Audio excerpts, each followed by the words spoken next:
start to put tension on my string drawback, I was like, okay, I'm gonna swing. It's him. You can look at the horns when he's dead. I'm in the zone. Let the arrow go. Just perfect. So when they lose their front doors, yeah, you start, that's how you know they're smoking. Went about 5-10 more yards. We probably went 20 yards total. Tipped over, tried to get back up. And I saw him pull up. We rushed 4 meters rods that night. We got like 156 and something like that. And then the next day we came out to 153 even.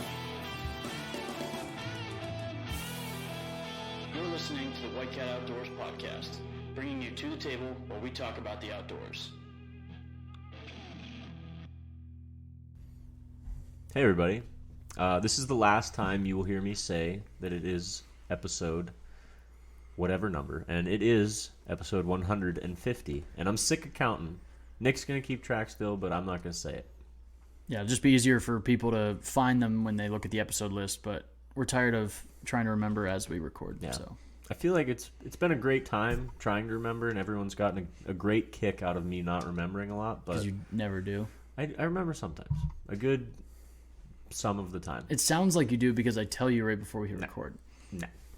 Anyway, we're moving on from it, and Tom's also here. He's on his phone right now, not paying any attention. I was checking the weather for tomorrow's hunt. Yeah, sure. So, what are we doing here, guys? There's one more guy in studio we haven't introduced. He's not a first timer. You guys met him back in snake season. Yeah. But we've got a big reason to bring him on again. Big and reason. We'll let him tell you. But Austin, big black reason. Yeah. I was going to say that. Oh boy, awesome Austin. Welcome back to the studio, buddy. Hey, happy to be here. Always great to be back in front of a mic. You know, it's a good reason. But, Yeah, we're excited to have you back. We loved having you the first time, but we had a heck of a weekend with you up at the headquarters. So I guess I'll turn it back over to you. Just talk a little bit about what happened. Start us like a week before you went up to camp that You weekend. don't have to do that. a week before, but Really build up. yeah. But we did get up there. It was Saturday night. I think we went to. It was right after we had a Halloween party, and Yeah. And Austin wasn't sure if he was going to make it. Yeah, but you guys got up there before me, and I was about an hour late, and we got there. We went to bed about, I don't know what time that was, about 1 o'clock maybe. See, the problem with bringing Austin into camp with us is he works the late shift. he's used to being up all night. so long. when- That's when- like I'm eating lunch at almost 2 o'clock in the morning, but Yeah, so like when I'm starting to wind down at like midnight or so, Austin's just getting ready for break. He's winding up. Yeah, he's hasn't even hit peak yet. So Austin tends to keep camp open a little bit later, but it's all in good fun. yeah. I definitely enjoy it. Yeah. I've never been one to shy away from partying all night and hunting in the morning. That's a fact. It's a good time. I'm all about shying away from that. I was gonna say, yes, you are. I like to go to bed early. Hey, we did do that this past weekend here. That was Yeah. nice. So Went to bed early? yeah. Well, I guess maybe not. It's earlier, I you. should say. But We went to bed at 4. oh yeah, I don't know. You slept in late. I guess that's why it felt like we did. But Yeah, we went to bed at 4. I was up at 5:30, and Nick and Austin were both like, I'm going to skip the morning hunt. Yeah, I texted you guys, or I texted Nick. I said, "What'd you guys see this morning?" He said, "Tom's the only one that went out." And I was like, "I think I saw that coming." But so Austin, let's circle back here. yeah, We get into camp Saturday night. We're trying to figure out stands. Let's what And I made was you- not there. Because Yeah. I had the party, I didn't make it up, so that opened up a stand. Yeah, so let's break down your reason for choosing the stand you did. so we got up. Tom's making his usual cup of coffee, and I don't think I knew where I was gonna go, and I kind of I knew Frank was gonna be hunting his spot in the morning, so I kind of slipped my fingers in there, and I was like, It's a hunt hot there. spot. Yeah, and then I can't remember where you guys. And it was weird because you have kind of stuck to one of two stands all season long. Yeah. You've either been at your ladder or the one hidden food plot. Which are like 80 yards away from each other. Yeah. But yeah, I don't know what made me happen to choose that spot. And I think we were looking at cameras, and it was a hot spot. You know, we were seeing quite a bit of action there, and Tom and I both wanted you to, you know, experience a good hunt up there and stuff. So we were kind of all, you know, each. Yeah, because this is your first year up at the camp, and I don't think you'd really maybe- seen a deer up until that point. Maybe we should break. Yeah, I guess we didn't. We didn't even talk about that. So it's Austin's first year up here. Worked all summer long with us to, you know, earn a spot in camp, and you know, even Austin's given us a lot of pointers with food plots and stuff because, you know, that he's been doing it for a long time, and his beans come in way better than ours. That's for sure. But so yeah, you decided to go to Frank's stand. yeah, And, we got in there about an hour before daylight, which was nice. Which I like doing that, just to let everything cool back down after walking back in there, and it was about shooting time. It was about half hour before sunrise, and I think there was about 3 doe that came up downwind of me, of course, coming into the food plot there, and that one doe started doing her stomping, and they just kind of turned back. They didn't do the wheeze, but she kind of just didn't like it, and she ran Backed off out real towards- quick. Yeah. At least she didn't, you know, she held off on the wheezing because that right there, Oh, that As just soon as they do that, they becomes get a shot. doe hunt so yeah. fast. especially first thing in the morning. But yeah, lucky enough, she just kind of stomped off, and yeah, so that was about 7 o'clock ish, and about a half hour later or 45 minutes later, I heard some stomping, like large sticks cracking off in the thicket behind me, and by that time I had my bow in my hand, and I'm getting ready to see what it is. I thought it was a big buck, maybe chasing a doe or smelling a doe, and I couldn't hear anything, or I couldn't see anything.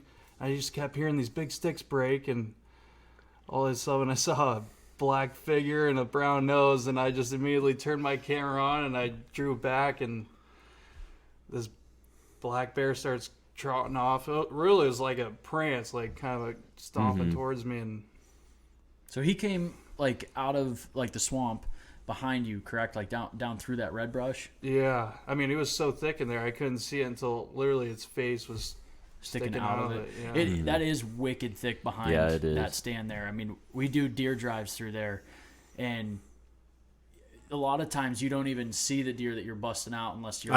If we're doing that push, I don't bring a gun. No, it's better to not have it. It's so difficult to walk through there with anything on your back or in your hands. You might as well just free up your hands and walk through it without it.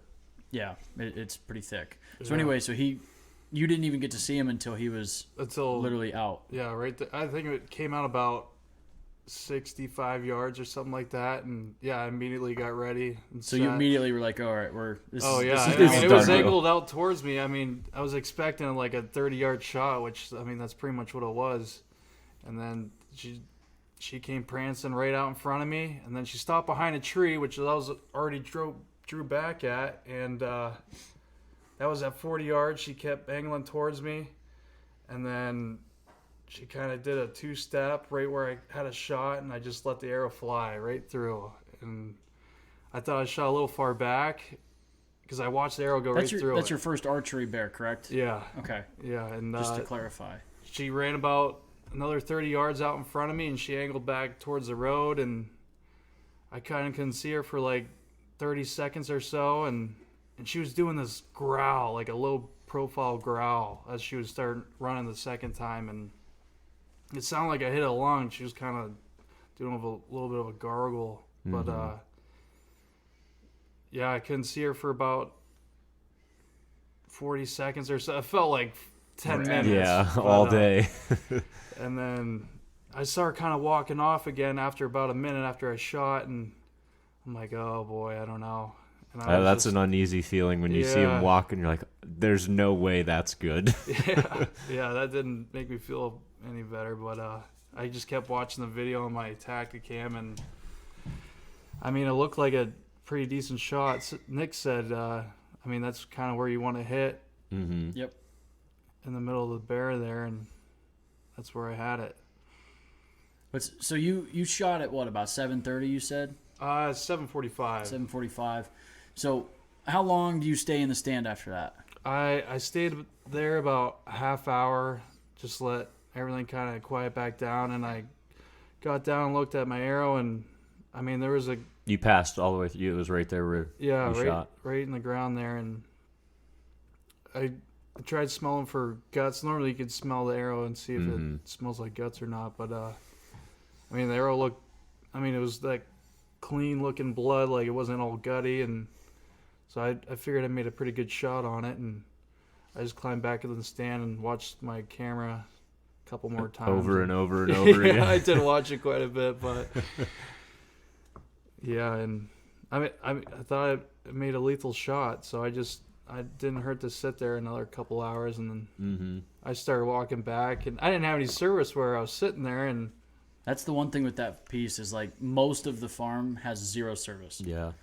So you really can't. You have no contact with anybody until you get back to camp usually. yeah, and then I got about halfway up the road to where I could get some service, and I sent a text saying, or what did I say in that text? You sent a text and all you said was headed back to camp, gotta check some film. Yeah.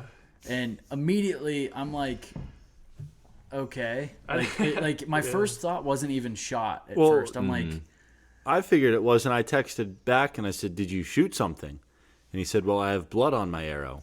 And I'm like, "Still not telling us much here, buddy." Yeah. Yeah, I figured I'd give you guys a little loop, but and then you guys finally came out, and I shot something black, and then It's me big and also- it's son of a black. gun. Yeah. And before the season even started, you were like, "I'm shooting a bear this year. We've never killed a bear up I there." was And not that expecting to actually shoot a bear. You but- said it. You though. did call You it said that. it out loud. Oh my gosh, it's still unreal. It really hasn't settled in 100%, but So at this point, you just shot your bear a little bit ago. We meet up at the truck. We head back to camp. At this point, what is your feeling on your shot and probability of finding this bear? I mean, I knew the road was right there, and that's where it was angling towards. It was probably about 150 yards from the stand, and I'm like, if I didn't make a super clean shot, that's either going to be in the property next door, and I'll probably never see that bear again. So I think it was our best bet to just watch the footage and make sure I didn't bump it up again. And Mm-hmm. So you were a little nervous at that point still? yeah, I was. I mean, judging by everything else I looked at, I was like 75% sure that bear was dead. So Yeah, but when you see him walking away, it just yeah, that kind of threw me You off. could watch the perfect shot go through him, and your arrow's perfect, but you're watching him walk. You're like, "Damn it!" Yeah, absolutely. And those are, I mean, you could have a perfect shot and they could still run 200 yards. And, Oh yeah. So So we get back to camp, get the footage up on the computer so we can. Yeah, that's Probably- super cool. You got it on film. A little easier to see it than that little LCD screen on your. yeah, that was like a 1x1 inch. He's trying to judge a shot. Like the bear was probably like the size of your pinky nail on there. Yeah, 2 pixels wide. But the first thing I remember is you being worried that the shot was too far back. And I had just finished talking to my Uncle Frank like a few days before that when I saw him. And he had made a comment, was like, because I'd asked him about shooting a bear. And he said, if you go halfway between, like the center between the front legs and the back legs and halfway down from their back, he said, that's where you want to shoot a bear and you'll kill that bear every single time. And then when we watched the footage, that's damn near right where you hit. Yeah. It to me looked absolutely perfect. I mean, I was going for like, just like a deer, kind of right behind that back shoulder. And But yeah, I guess I couldn't pick a really better spot. No. Luckily. So at that point, the bear you had shot. It'd been like what, 2 hours or so since you Yeah. shot. Yeah. And after watching the footage, we pretty much decided that, you know what, I think Time to go after it. yeah, I think we can go look for this bear. And you led us on the track, so Yeah. run us through what you felt while tracking this thing. So we got back to the food plot there, and walked underneath our stand, and I walked everyone back to the arrow that was sticking in the ground because I had those lighted knocks I just put on that week. And I guess we didn't even talk about you bought this bow like 2 weeks before season I 2. know it's like a 4-week-old bow, but 4-week-year-old. 4-week-year-old. 4-week-old. Yeah, sorry about that. And Something like that. we got back to the arrow and we looked at the arrow again, had them confirm it. Looks pretty good, and we just started walking, and there's no blood trail whatsoever trying to track a bear. So that was the first time I've ever tracked a bear, ever. Like I've never been on a bear hunt or tracking a bear, so I wasn't really sure what to expect. But we got a full pass through. There's blood on the arrow. I was having a hard time comprehending Why how there's no no blood. blood. Mm-hmm. I'm like, there's got to be a drop. Like there Yeah. has to be a drop. You know, like I can understand, you know, that they've got a lot of fat and it might not bleed a lot, but I was like, it's got to bleed a little. Like there's Yeah. got to be a little bit of Right. blood. And there is usually just a very little. Even on a We couldn't perfect find shot, a- it'll be like a pin drop And that was blood trail. just like my dad's bear. I mean, I had a chance to shoot a bear in PA the weekend before that, and he shot it with a 50 caliber muzzleloader, and there wasn't a drop of blood. And we literally looked for an hour straight, couldn't find the bear or any blood, and we were walking out, and I just happened to walk upon it, and it was about 80 yards from where he shot, and that's kind of what happened here. There wasn't any blood. We literally walked it threw people wide, walked the trail where I last saw it, and no blood. And I finally saw something black in the weeds, and I went running over there to it. And I remember because we were walking and nobody was seeing anything, and I asked Austin, I was like, hey, whereabouts was that Are last? you sure this is where we're... Yeah, I mean, like I felt pretty like Austin's he's a seasoned hunter. I know Yeah. I can trust what he's saying, but I was more like, I asked him, I said, where is the place that you last saw it? Like, where is that at? And he's like, it's right up here. And it was pretty much as you got to the last spot is when you could. literally see it in the weeds, yeah. And I remember I was just to your right, Tom was to your left, and I remember seeing you running over. And I was like, oh, he's got something over there. And then he's like, bear You don't down. usually don't run on a track unless you see an animal.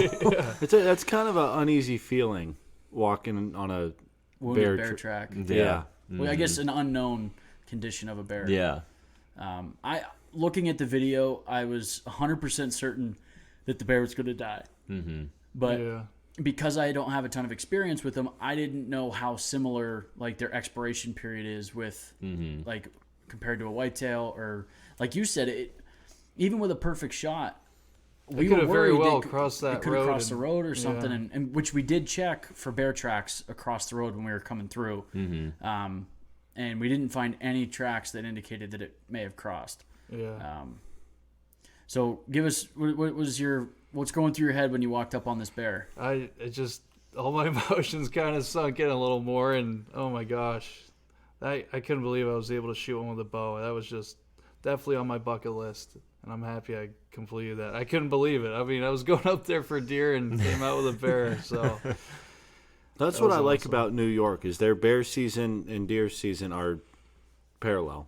I had a lot of people that were commenting on it and stuff, and they first it's bow or gun is they always ask like bow or gun, and I said bow, and then their initial question right after that is crossbow question mark, and I'm like no, like he shot it with a compound, 30 yards. I mean it's that was an impressive thing to do, in my opinion. that was no definitely a doubt. special moment for me because I don't think I could ever top that. That was awesome.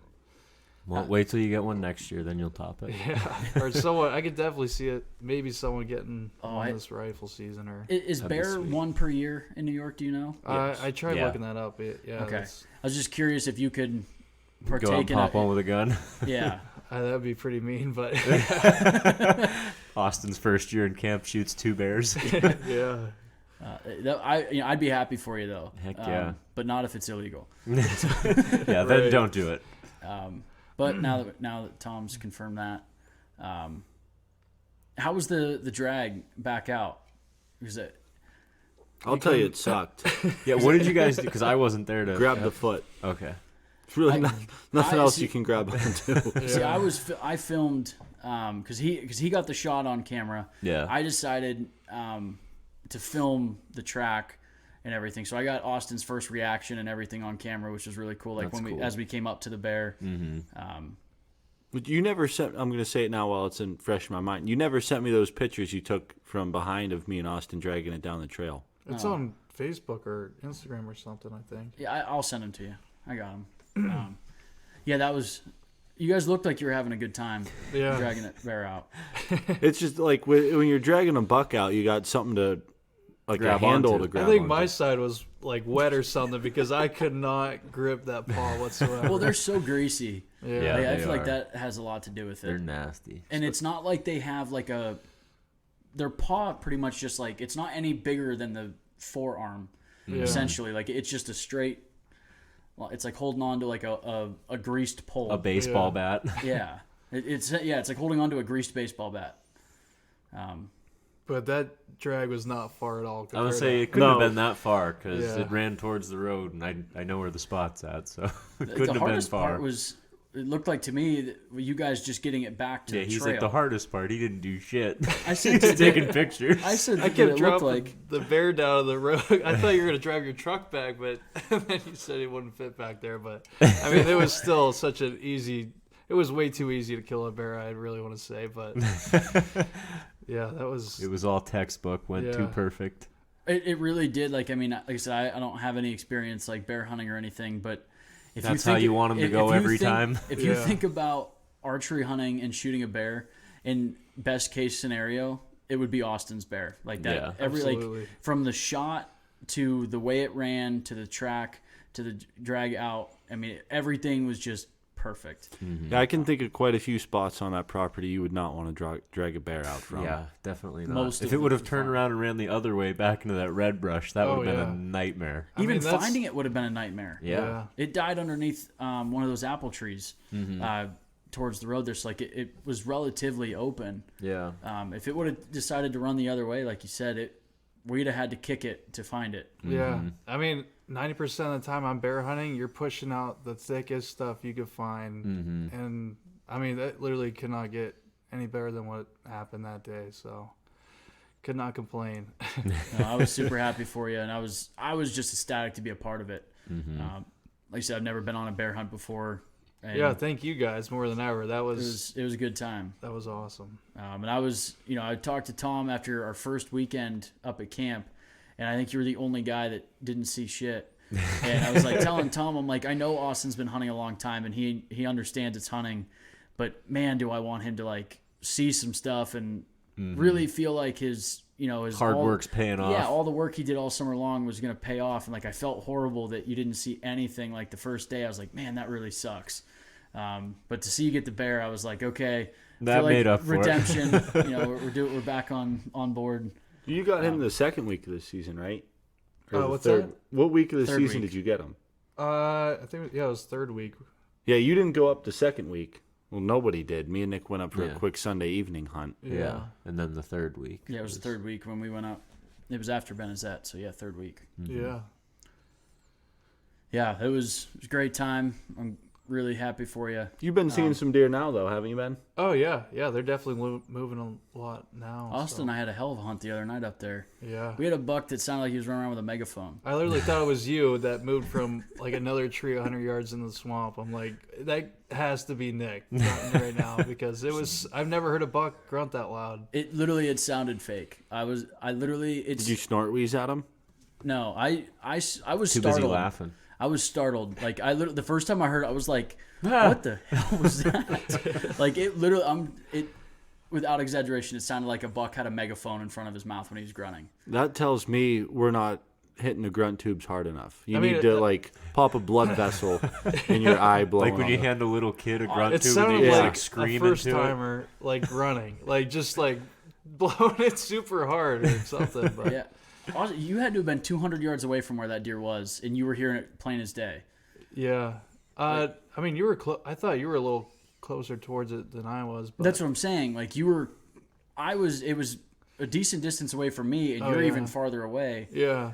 And I was right on the edge of that other side of that swamp, and he was. It to me sounded like he was right on the edge of the field, which is about 80 yards past the swamp. I never got eyes on. I couldn't confirm. I saw 4 bucks that night, but I could never put eyes on a buck while that grunting was going on. It had to have been one of the 4 I saw, I think. Yeah. But it was not like I heard the grunting and then saw one come busting through. But man, was it loud! I could not believe it. Oh yeah. Yeah, And they're because definitely he was heating up. running like he was in the swamp at one point and then out like.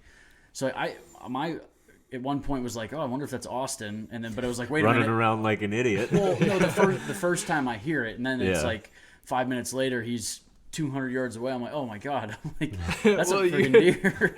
You did cut a tree down, and I texted the group chat. I'm like, I "Nick, forgot what the about hell happened over there?" And then you're like, "Oh, I had to cut a tree down. I had to go." I'm like, I wonder if Nick's cutting more trees down or what. But I forgot about the. Yeah, I got up. How big of a tree was it? Pretty good sized tree. It made What did you cut it with? a handsaw. I thought he fell off a tree. It was dead quiet, no wind whatsoever, and I saw him walking back that way, and I just heard like this biggest tree come down. But I got up and I picked a new spot, and I get all the way up there, and there's this tree that's like in the way. Like I wanted my stand, had to go stand facing Right this here. way, and I was like, that tree has to go. So I like climbed down and literally You couldn't move it 8 inches around the no, tree? absolutely not. I'm telling. If you were there, I know You didn't I've been see in- that tree there before you climbed all I the didn't way? think it was going to be an issue. I've been there though. When you like get into a spot and you like set your stand and you like stand in it for a second, you're like, I literally have to move it like 2 inches around has the to be, tree. yeah. oh yeah, So I was like, this has to happen.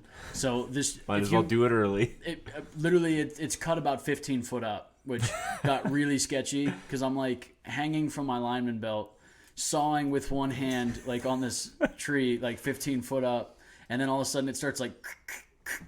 I'm like, oh, I gotta keep going with this, and I'm like sawing. I'm like, oh, please don't fall on me.